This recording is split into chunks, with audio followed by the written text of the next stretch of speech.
tekar, bisa marah nantinya.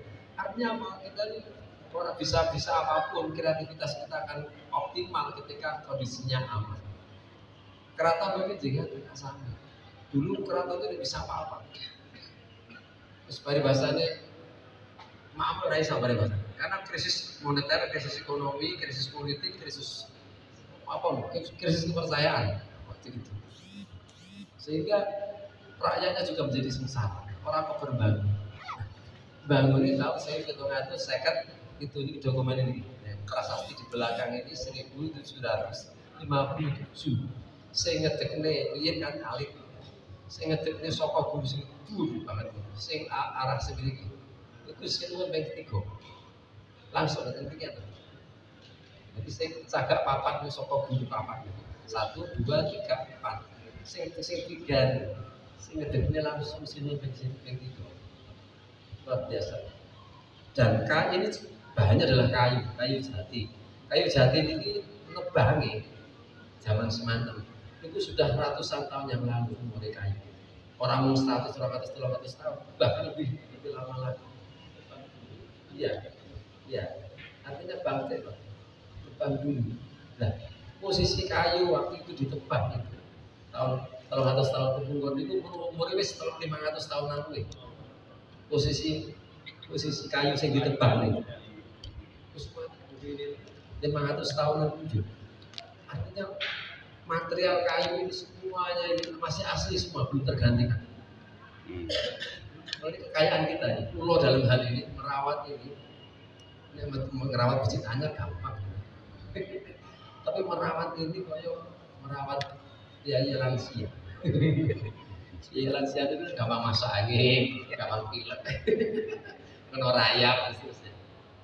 Ini kita memelihara masjid ini kayak merawat orang lansia. Luar biasa. Ya mana tuh? Ada Pak Soberin satu itu paham betul itu lansia ini. Artinya bebannya berat dan biayanya juga berat sekali, besar sekali. Apa ini cor-coran gampang. Apa ini kayu saya katakan lansia. Saling geluk ganti, tidak mudah sekedar kayu-kayu biasa. Kalau main konservasi 1-2 berapa titik tiang itu habisnya 200 juta beberapa tiang 1-2 sing paling parah satu sing sini kan hanya kecil-kecil lah itu 4 tak salah itu ya itu 200 juta biaya dewi. Nah ini ngerat samene kabeh wis ditukang ngendi nek zaman dhisik keraton urusane berarti sirap tiga siji urusannya keraton duwe alas Ndonolo itu tinggal nepang mawon gitu waktu masih kuasa. Sekarang tidak punya kekuasaan. Nah, kalau ngasih malih dari bangunan utama aja menunjukkan bahwasanya ini merupakan arkanuddin, iman, Islam kalih ihsan. Nah, kemudian yang kedua, temriki wonten pawastren, temriki wonten namanya Pabongan. Sing lor niku mboten pawastren Pabongan. Pabongan niku panggenan bangsa pete putra-putri raja, putra-putra raja. Gusti-gusti ya, itu tempat supit, bang supitnya acaranya di sini seremonialnya raja. Ketika raja punya kerja netake zaman semanten kan netake niku kerja besar. Teng daerah kula niku enten wong khitan niku di kaya mantu niku, malah kula mantu kadang-kadang. Malah kula mantu. Nah niku upacara seremonial protokoler teng mriki. Niku enten tempat khusus ya ketika ada kegiatan di sini tempat itu dibawa ke sini. Nah, nempun rambung digeser malih. Tadi ada tempat khusus di sini. Kayak rumah kecil, sungkup itu ya. Kayak bagian Sitinggil kan enten niku. Ya, kayak gitu. Di sini. Termasuk ketika raja dilantik sebagai raja Senopati ing Aloga niku teng mriku. Teng Sitinggil niku. Nah, tapi nek raja dilantik sebagai Panatagomo Abdurrahman Khalifatullah Sayyidin Panatagomo manggone teng mriki. Jadi raja itu pelantikannya ada 2. Dilantik sebagai Senopati ing Aloga Panglima perang istilahnya. Jadi panglima tertinggi ya. Kalau saya presiden itu panglima tertinggi kan. Mereka itu dilantik di sana. Kemudian beliau tidak hanya sekali dilantik sebagai Abdurrahman Khalifatullah Sayyidin Panatagama. Itu mriki. Sing ndungane sinten penghulu tafsir ana polo ulama nglumpuk teng mriku kabeh. Seluruh ulama yang ada di wilayah Keraton Surakarta nglumpuk teng mriki kabeh. Kula sing dipotone teng mriku niku. Niku teng mriku kewatengan niku kunjungan niku sing tengah niku jalur khusus protokoler. Enten apa pagere niku. Terus sing kewatengan niku banyu. Ini banyu air semua ini. Besok ketika nanti kita restorasi ya, dapat 15 insyaallah nanti. Itu nanti kita kembalikan semua. Ya, kita kembalikan lagi. Itu jalur khusus. Maksudnya apa? Zaman di sini ora ada ranggo sandal. Sama keraton sani ranggo sandal padha mawon. Ranggo sandalnya dilestarekke ning upaya untuk membersihkan itu belum hilang. Kacau tadi kan. Akhirnya kan ranggo sandal munggah kabeh. Nah zaman di sini ranggo sandal nyebuk banyu. Selesai urusannya, suci toh. Tur dawa banget nih. Jero tur dawa. Rasakan bersuci suci dhewe. Galsari ingatan, masjid-masjid kuno seperti itu semua. Jadi kabeh piyayi niku nyebut itu otomatis kan suci dhewe. Ini kalau kita lihat dari aspek pendidikan luar biasa. Saat ini niku aspek pendidikan saat ini mboten iso niru enten niku. Itu filosofi pendidikan Indonesia dan teori-teori pendidikan luar biasa sebetulnya. Ini merupakan salah satu teori pendidikan kita yang nyambung dengan kearifan lokal kita. Napa niku? Wong ngajari piyayi niku ora merendahkan. Termasuk kula ngaten teng mriki ngaten dhuwur ngaten niku jeneng apa to?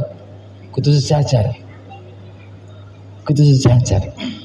Kiai niku santri niku ora rumangsa ora santri, ora rendah, sama. Terus ora rumangsa didikte.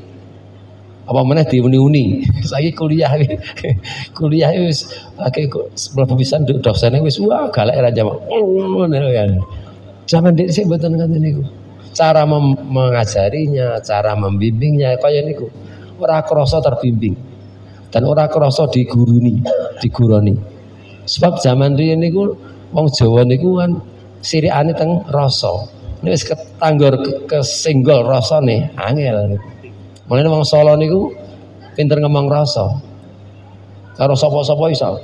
Tapi aja tekan mengko. Aja tekan mengko. Mulane bundelane ngene. Krese ning mburi. Aja tekan mengko. Artinya ini filosofi luar biasa. Aspek pendidikan, teori pendidikan ini. Kalau kita keres wonten mburi napa? Ya kira ketok. Artinya ini dari aspek ini aja ada teori pendidikan yang luar biasa. Awake dhewe ngajari piyayi niku aja nganti sing diajari niku merasa rendah. Dan bahkan rumangsa ora diajari. Nah, ini luar biasa. Terus malih panjenengan kula ini sing bangunan mereka niku pabongan, bong subete dimulyake. Karena tentu dimulyake. Jangan sampai kita dari atas dudoni. Usah cilik wis diberi ra gelem apa meneh. Wis burung pelaku wis dibuat, dicipta dari dia. Maka kita harus punya strategi asiasa bis siasa.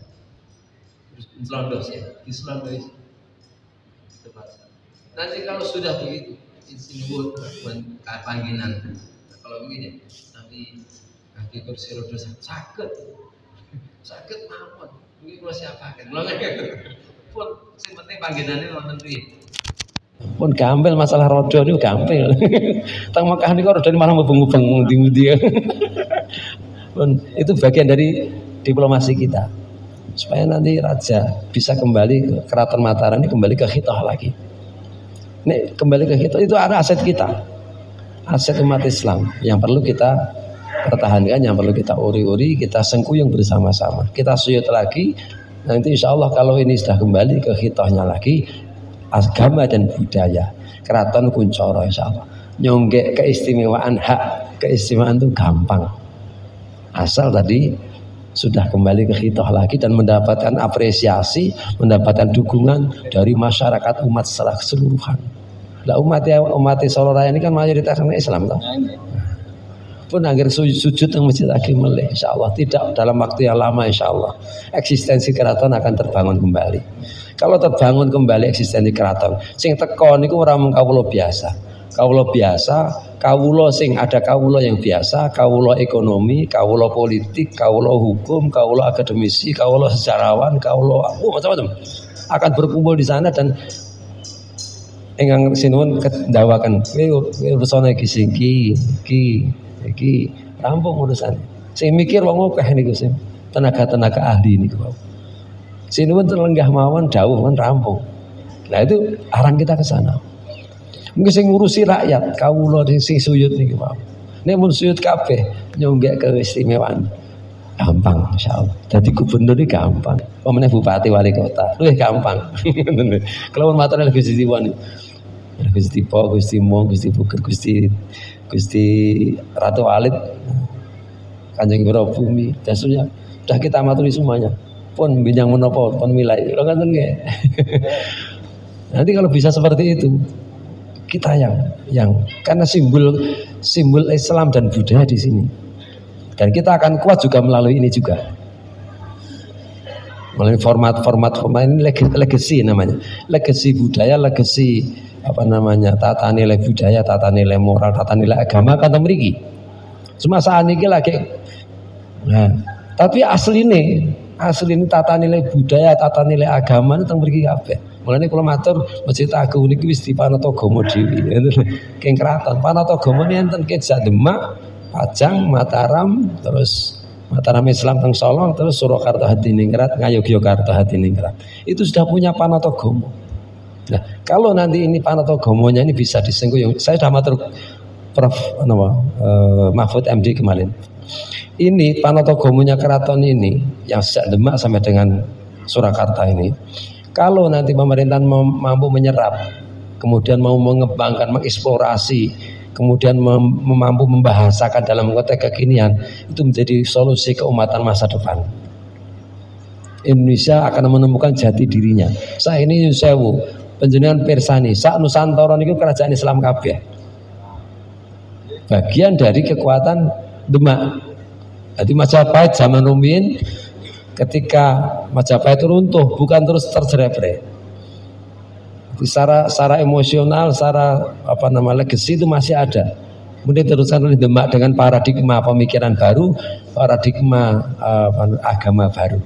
Sing maune Hindu jadi Islam, dan ini penyebarannya sampai ke wilayah Vietnam, Kamboja dan seterusnya, Malaysia, Singapura, Thailand, menyeluruh sama panatagamonya. Nah, kemudian ilustrasi saya, kalau kerajaan Nusantara ini kemudian ditangkap oleh pemerintah, kemudian diopeni pemerintah, sing ditinggalkan apa? Masjid, ulama, manuskrip Masjid Agung ini enten 107. Ini gue lagi sakuku iringi karya ulama dulu. Ini kalau dikumpulkan saat Nusantara ini luar biasa. Kita akan menemukan jati diri kita di situ. Jati diri bangsa kita. Terus jadi substansinya nanti akan ruhnya menjadi Islam. Oh, mayoritas Islam kabeh dan budayanya Islam semua.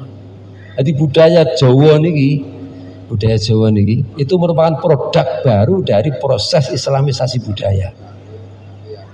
Ini apa itu kudu ngerti. Selama ini kan kita belum tahu. Jadi nggak ngerti dianggap salah kabeh. Dianggap salah kabeh. Malah kita harus tahu maknanya apa, maksudnya apa dan seterusnya. Termasuk dari tanglet satu budaya ngarak kebu menika apa filosofinya? Kalau kita baca sejarah itu keraton waktu itu kan mengalami dinamisasi politik. Sing iso nyelametke niku keraton niku Kiai Hasan Besari. Kiai Hasan Besari niku teng Ponorogo. Nah, Kiai Hasan Besari niku ketika Pakubono II kembali ke Solo, digawani kebu selamat. Kebun ini kebu buli ini. Ternyata kebu niku diupeni tenanan. Kelanganane sinuwun ping kalih. Nah, jenenge kelanganan kan ini 3 wae ta. Turuhe disanding apa nek kelanganan niku kucing. Iya ta. Kucing.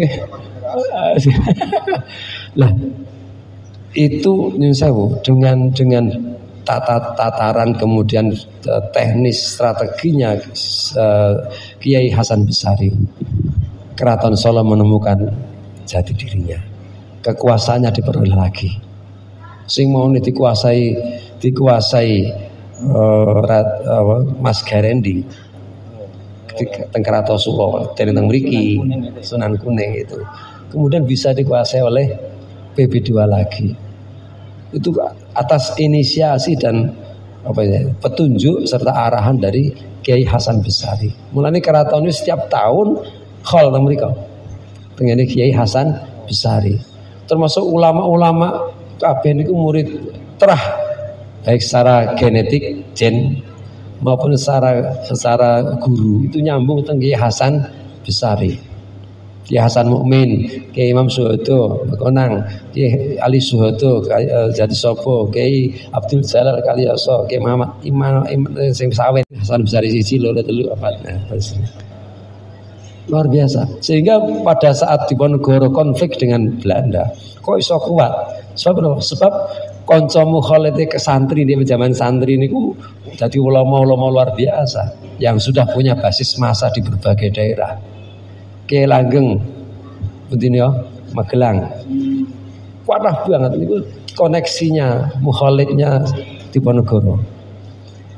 Sekitar ketika Diponegoro ngerek bendera seret, wis kabeh seia sekata. Itu strategi luar biasa. Mengapa masih bisa bertahan lama untuk konflik dengan Belanda dan bahkan perperangan di Imam Bonjol itu dihentikan sebentar. Wes mau sik wes sementara leren sik dikonsentrasi ning nglawan Diponegoro sik. Itu gara-gara wis saking kedodorannya kolonial waktu itu untuk memerangi Diponegoro. Kok iso kuat banget ulama niku wae. Para jaringan ulama luar biasa. Lah termasuk di dalamnya Kiai Slamet niku. Kiai Slamet itu simbol apa namanya? Itu amanat dari Kiai Hasan Besari untuk dirawat. Akhirnya jadi kelanganan ning ndi digowo. Nah ini diarani Kiai Slamet. Mungkin yang bisa membaca dari literasi yang ada. Sak menika kok setiap bulan Suro terus diupengke niku itu ngawal itu sebagai janjane seperti apa? Kira budaya, itu pusoko ya, kira pusoko. Kalau sekarang kan setiap Agustusnya unjuk apa? Kalau militer kan negara itu butuh apa namanya? Sofos ya. Kalau militer dan negara itu sofos. Lah sofosnya keraton itu kirap niku. Kirap pusoko. Karena dulu budaya Jawa ini, kekuasaan Jawa ini sangat dipengaruhi oleh pusoko. Jadi pusoko sing digungki nek nganti pusoko ini langgeng keraton, masalah. Simbol kekuasaannya hilang. Simbol kekuasaannya hilang. Mulanya pusoko ini dipertahankan betul. Dan ini menjadi sebuah apa namanya? kebanggaan negara zaman semanten. Jadi seorang alusista lah. Kalau sekarang alusista. Kemarin saya dipanggil oleh Kodim ya waktu itu 4 tahun atau 2 tahun yang lalu telekonferensi dengan Mabes. Saya sampaikan alusista Indonesia kalau bisa diperkuat. Ya mobil khusus alusista di bidang maritimnya. Karena wilayah Indonesia itu perbatasan melalui maritim semua.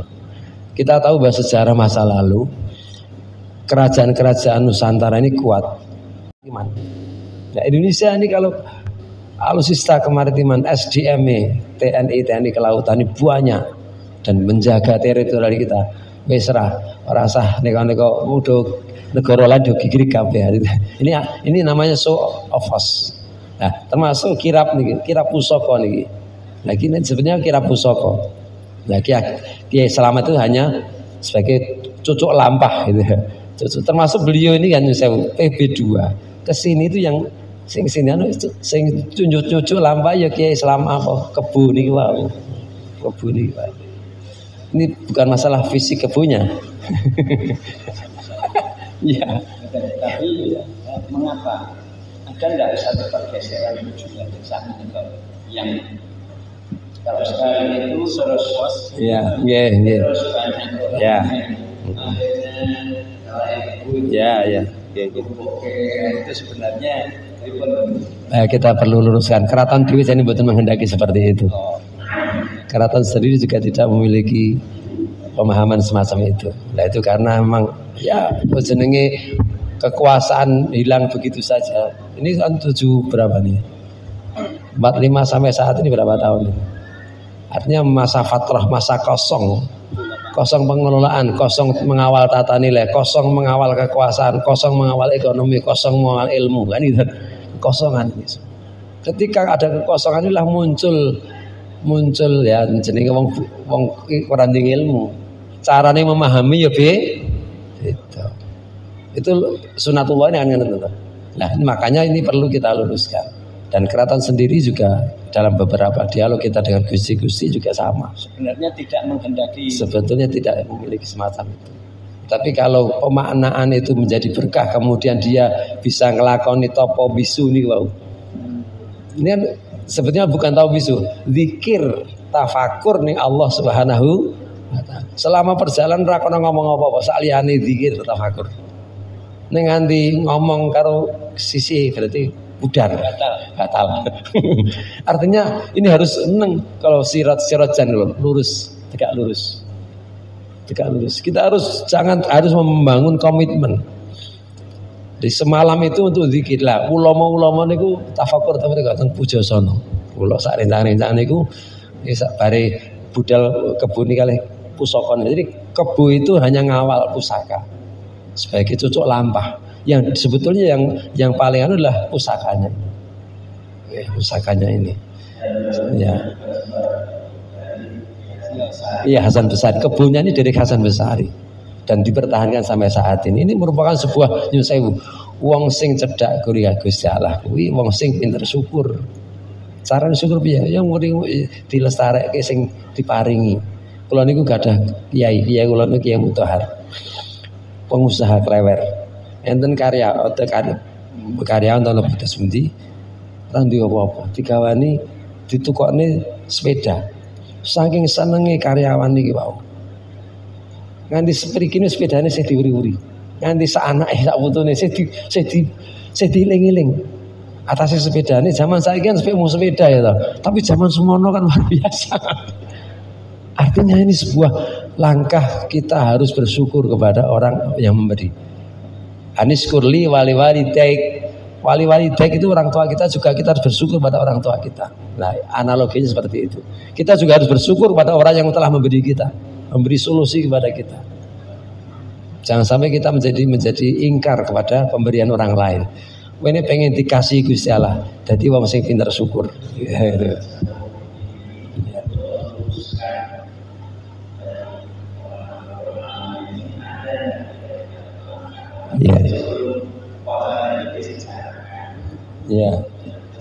Ya, memang ini perlu menarasi-narasi. Tadi malam sudah kita bicarakan.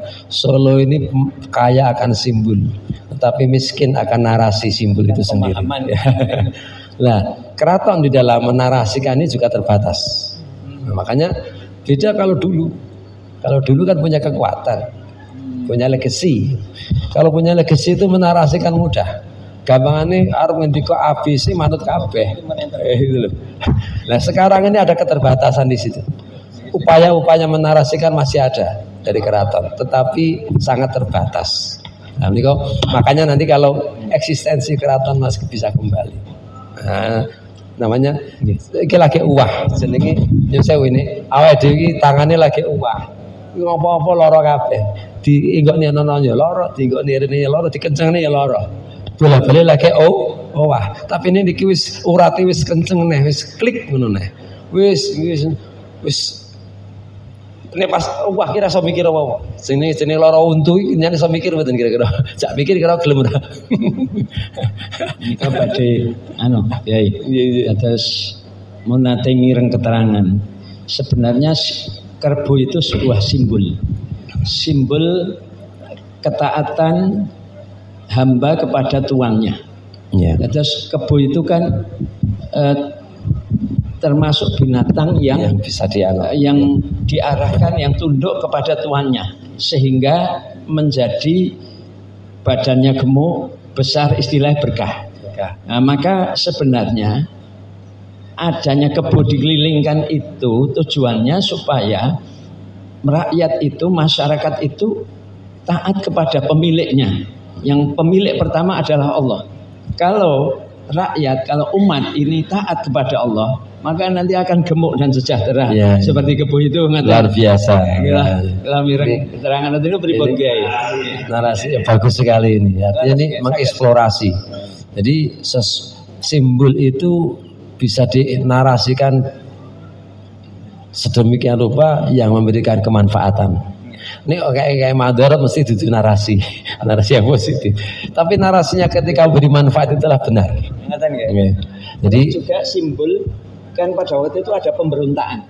Ya. Ada pemberontakan. Ya, Manuto. Kerbo itu satu makhluk yang tunduk kepada pemiliknya yang tidak memberontak secara politis. Secara politis. Ya. Pertama taatlah kepada penciptamu yaitu Allah. Yang kedua taatlah kepada pimpinanmu. Sehingga nanti kamu akan sejahtera.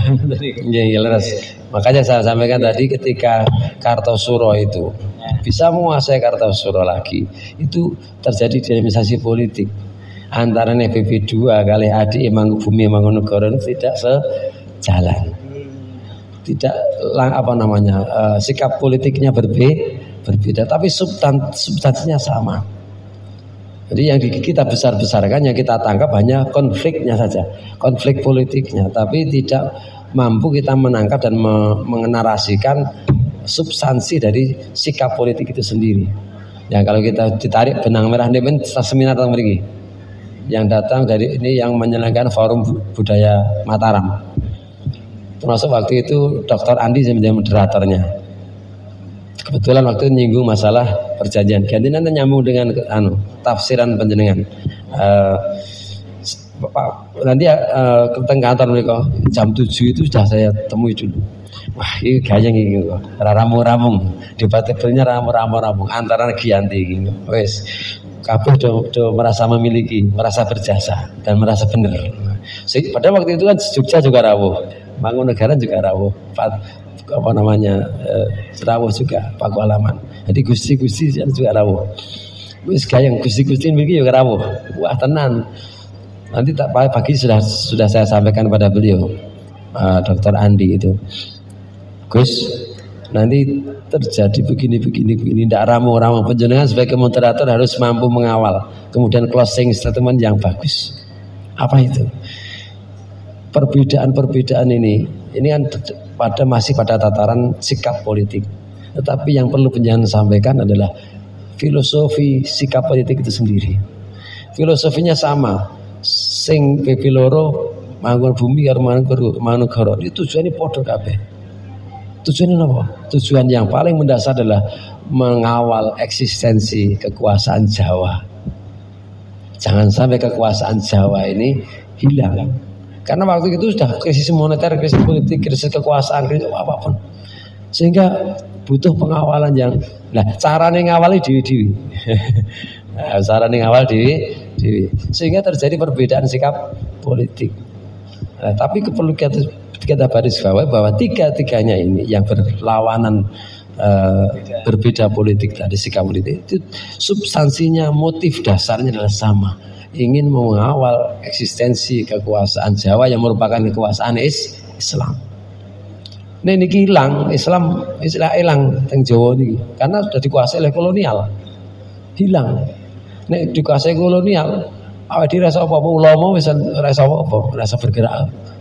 Harus ada yang ngesui secara politik gitu. Siapa? Ya kerajaan. Kerajaan harus ada, kan itu. Kekuasaan harus ada. Makanya dengan cara apapun dipertahankan. Siji dengan cara, karena waktu itu karena kondisi dan rakyatnya sudah krisis, mau tidak mau harus kooperatif karo londo. Nah, itu kooperatif. Tapi adik-adik wis sampai darah yang terakhir diperjuangkan. Lah nek tekan mau faktane wis ora di kekuatan apa-apa nek nganti melawan terus tanpa ada strategi lain. Nek zaman Umar kita lari dari perang tapi menuju kemenangan yang lain. Kan itu kan. Kita ini lari mundur Jadi itu karo pasukane, wong mundur ki munafik ya. Tapi Umar sendiri menyatakan ini lari dari perang tapi menuju perang. Lari dari perang tapi menuju kemenangan. Ini strategi.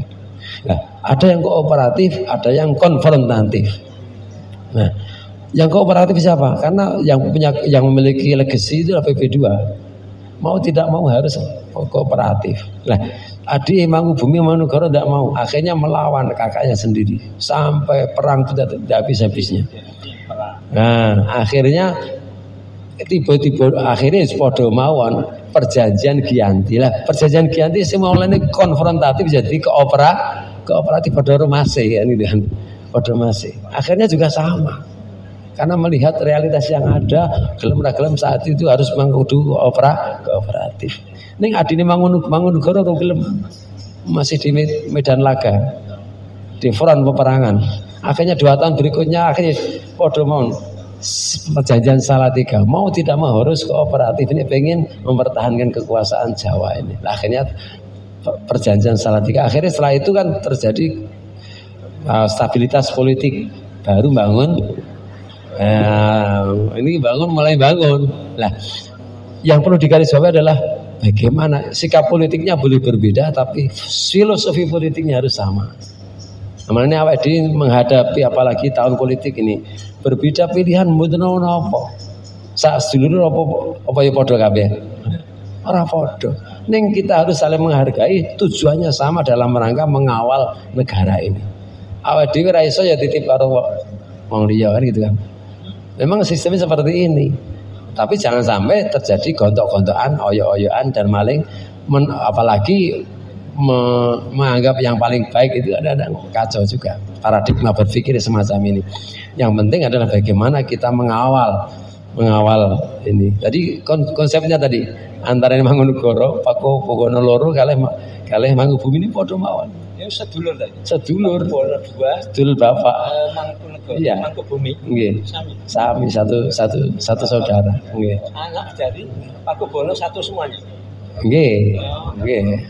Jadi semuanya satu saudara. Nah, saudara wae beda-beda cara sikap politiknya. Lah, tapi motif dasar politiknya sama.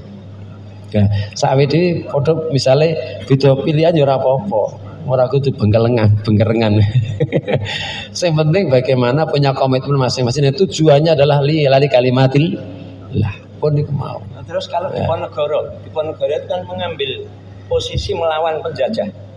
Itu dengan Mangkunegoro dengan ini itu sudah posisi dinamika politik berikutnya. Dinamika politik berikutnya. Sebetulnya kan Diponegoro itu yang berhak itu juga ada muatan politik juga. Ya. Sebetulnya yang berhak menduduki Mangkubumi apa namanya Kak Yogyo itu adalah karena sikap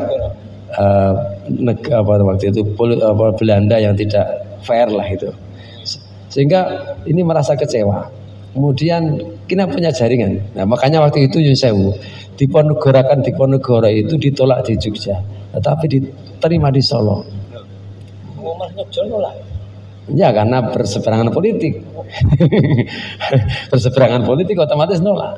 Dan termasuk ulama-ulama yang diindikasikan mendukung gerakan Diponegoro itu diusir dari Jogja. Makanya Jogja niku enten Sayidan. Desa namanya Sayidan. Namanya nek teng Jogja banget Sayidan. Itu tempatnya Sayyid Dzurriyyah Rasulullah sallallahu alaihi wasallam ini Sarliwon ini. Nah, waktu itu Sayidan ini ada indikasi-indikasi ketika ada nek cara polisi kan ada investigasi dan apa namanya? Penyidikan dan penyelidikan. Ketika masih dalam penyelidikan, itu ada indikasi-indikasi bahwa ini ada mendukung gerakan Diponegoro. Oleh karena itu Sayidan sing manggon niku diusir kabeh. Saat ini nyan bukti ini ngono serene Sayyid mereka. Ini jenenge Sayidan, sehene ini Sayyid rene. Lah, Sayyid yang diantaranya yang diusir dari sana itu siapa? Mbah Sayyidiman Mendosari Mulur. Mulur Mbah Sayyidiman itu adalah Sayyid dari Jogja. Wong Jawa jane asline Sayyid Iman ning Riwayat Jawa dadi Sayyid Iman. Sayyid Iman. Dadi Sayyid Iman. Itu bagian dari luar biasa. Kalau kita mengurai masalah perpolitikan, luar biasa. Keraton-keraton. Makanya kita bagaimana mengawal keraton yang punya tata nilai yang luar biasa ini. Semuanya dalam rangka untuk lillahi kalimatillah. Carane pripun antarane Jawa, budaya karo agama aja nganti pisah. Budaya iki dadi wadahe, agama dadi nyawane, dadi isine. Jadi antarane kitab gembunge budaya ning nyawane agama, nilai-nilai agama. Semua filosofi simbol-simbol yang ada di Masjid Agung ini adalah budaya, namun nilainya adalah agama. Kalau bisa saya ilustrasikan, ini adalah tafsir kontekstual. Kayak tafsir Jalalain, tafsir tekstual. Nah, kalau simbol-simbol ini namanya tafsir kontekstual. Tafsir Al-Qur'an yang wujudnya kontekstual. Ini luar biasa. Ini lagi yang terangnya simbol sing lagi bangunan utama nih. Durungnya pun ngitung dereng cagak ini pinten? Cagak serambi ini pinten? Niki jumlahnya sekawan dosa. Menghitung. Niki sekawan dosa. 40 itu menunjukkan simbol apa? Bahwa manusia itu sampai kedewasaannya umur 40 tahun. Nabi Muhammad SAW mendapatkan amanah jadi angkat dari Nabi Rasul 40 tahun. Awake dhewe ini 40 tahun kok cek kaya gangsing aja mubeng ya randang magrok. Yo ndang selak entek puterane. Artinya di 40 tahun itu masa-masa kematangan kita. Masa-masa kematangan emosional kita, masa-masa kematangan fisik kita, masa kematangan energi inovasi kita. Mulane awake dhewe 40 tahun kok durung menep, iya bahaya. Mulane zaman dhisik do melu thariqah dalam rangka untuk ben supaya awake dhewe iki menep.